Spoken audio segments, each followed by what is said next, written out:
오늘 이 시간에는 지난번에 김경희의 이제 사망설, 김정은에 의해 자행된 김경희의 어떤 그런 패륜망독한 그런 이제 사망에 대해서 말씀을 드렸고요. 오늘 이 시간에는 김정일의 부인 김옥에 대해서 여러분께 말씀을 드리겠습니다. 김옥은 이제 김정일의 공식 부인 네 번째입니다.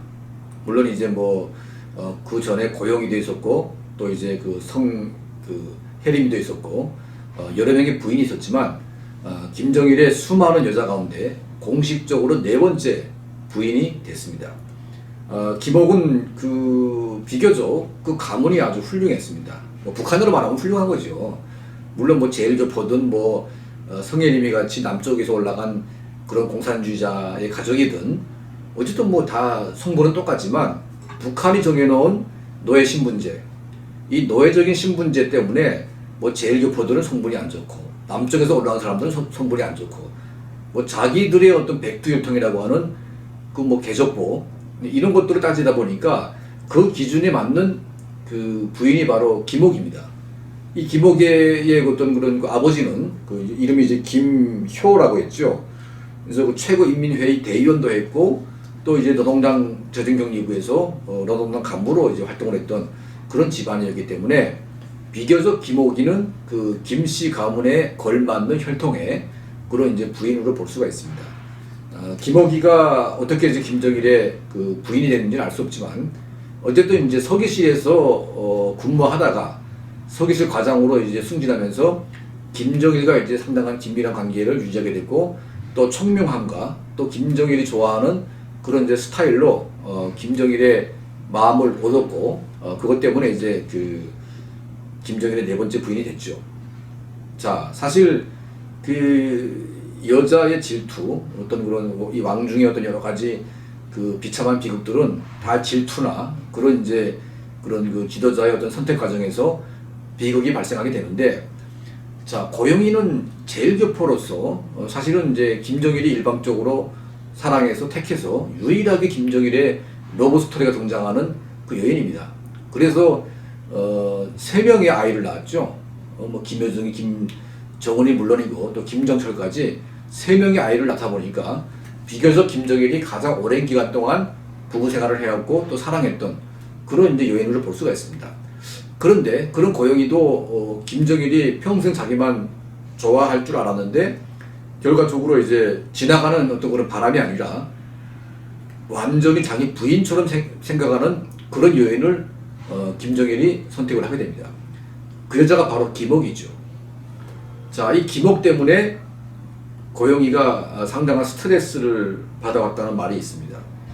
그리고 아버지에게는 겉으로는 충성을 다하고 아주 위대한 어머니로 선전이 되기도 하지만 실질적으로 자기 아이들에게는 김옥이에 대한 나쁜 얘기들, 이 김옥이 때문에 자기 엄마가 스트레스 받고 상당히 힘들어했다는 그런 이제 느낌을 김정은이 받아왔을 수 있습니다. 그래서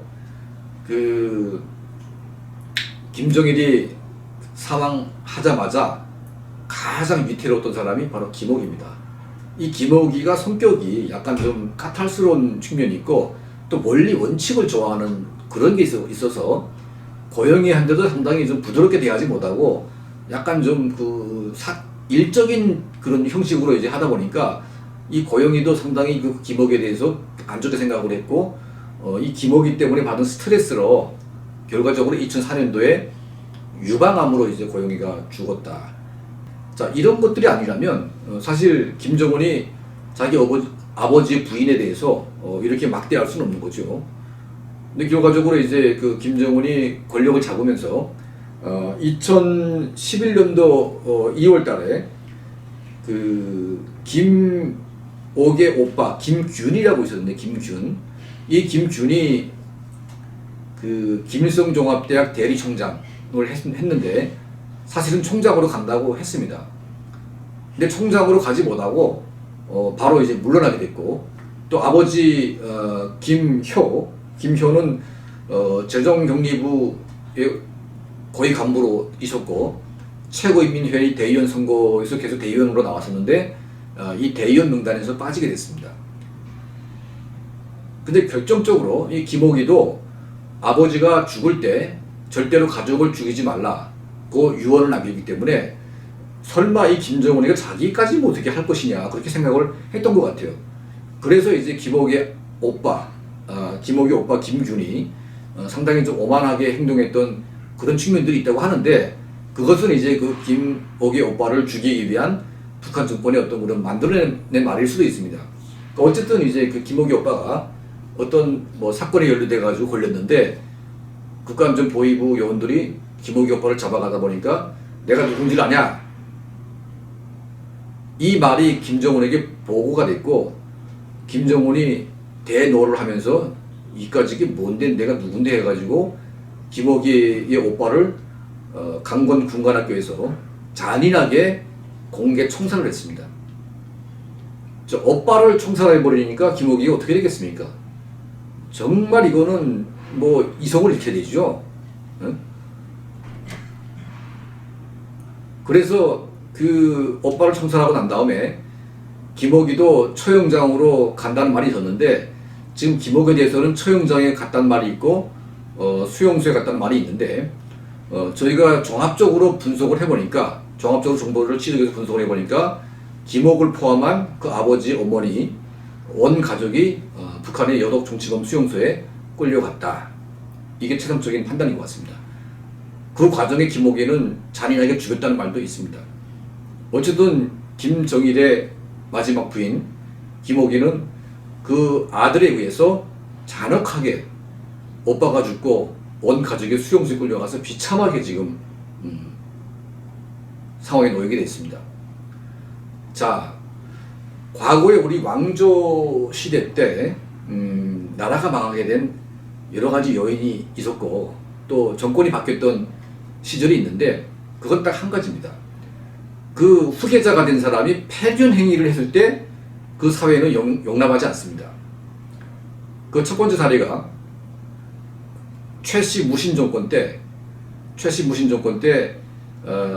최 씨의 3대 그 막부 이제 그 막 맡았던 최충원, 최우, 최항, 이 최항이라는 사람이 권력을 잡을 때 이 최우가 이런 말을 합니다. 절대 가족을 죽이지 말아라. 그렇게 하겠다고 했죠. 근데 권력을 쥐면서 제일 먼저 그 아버지의 부인을 죽입니다. 또 그 부인이 데리고 온 아들까지 죽입니다. 이게 바로 최항이 패륜망독한 머슬놈이라고 인정하는 그 순간이었고, 이런 것들이 이제 고려 무신 정권, 마지막 무신 정권인 최씨 정권을 붕괴시키는 하나의 요인이 됩니다. 두 번째가 좋은 사례가 있지 않습니까? 연산군. 조선 우리 그 봉건사에서 가장 패륜하고 가장 광기가 넘쳤던 연산군. 연산군 역시 뭐 잘잘못을 떠나서 자기 아버지의 후궁들, 자기 어머니 뻘 되는 사람들을 마구 때려 죽입니다. 자, 이런 것 때문에 연산군 역시 인간적으로 이거 못쓸럽니다. 여기에 이제 많은 사람들이 공감을 했고, 결과적으로 이제 이 반정에 의해서 연산군은 물러나게 됐고 비참한 최후를 마칩니다. 자, 이 김정은이 이제 벌써 고모 죽이고 자기 아버지의 부인을 또 죽입니다. 제가 아무리 화가 나도 자기 아버지의 부인을 그렇게 죽인다는 것은 이게 보통 패륜 행위가 아닌 것이죠. 여러분, 지금 김정은이 이런 못된 짓을 하고 있다는 것을 북한 인민들이 다 모릅니다. 절대 모릅니다. 지금 북한 정권을 붕괴시키는 가장 강력한 힘이 바로 김정은이 어떤 짓을 해왔고 어떤 놈인지를 우리가 북한 인민들에게 알리는 것, 이게 가장 시급합니다. 그래서 이제 제가 앞서 말씀했다시피 저희 북한 전략센터는 이제 내년부터 이 김경희 살해 사건, 또 이제 그 김정일의 마지막 부인 김옥이를 어떻게 죽였는지, 이런 것들이 김정은이 자기 부모도 모르고 아래 위도 모르고 나이도 젊은 사람이 초보적인 예의 도덕도 모르는 얼마나 후한무치하고 몰상식하고 형편없는 자인지, 어떻게 그런 자가 한 나라를 이끄는 리더가 될 수 있는지, 우리가 북한 인민들에게 알릴 것입니다. 그래서 여러분들의 그 한 분 한 분의 후원, 또 여러분들의 도움이 앞으로 북한 정권을 변화시키고 특히 이 3대째 오고 있는 김정은 정권, 이건 정말 우리 민족사의 개방식입니다. 우리 민족이 얼마나 이게 수치스러운 겁니까? 그 말도 안 되는, 능력도 안 되는 그 인간 사천 같은 그 김정은이가 2,400만의 운명을 지고 있다는 게 얼마나 우리가 부끄러운 일입니까? 그 자가 하고 있는 이 엄청난 범죄 행위를 우리가 북한 동포들에게 알려서 북한 동포들의 힘으로 그 김정은 포갑 정권을 하루빨리 붕괴시켜야 됩니다. 그 길은 다른 게 없습니다. 내부적으로 우리가 뭐 군사적으로 공격하든 이게 중요한 게 아니라 북한 주민 스스로가 일어나서 그들이 분노해서 정권을 뒤집어 엎는 게 가장 평화스러운 방법이고 평화 통일로 가는 가장 빠른 길이다. 이 길을 저희가 이루고 싶습니다.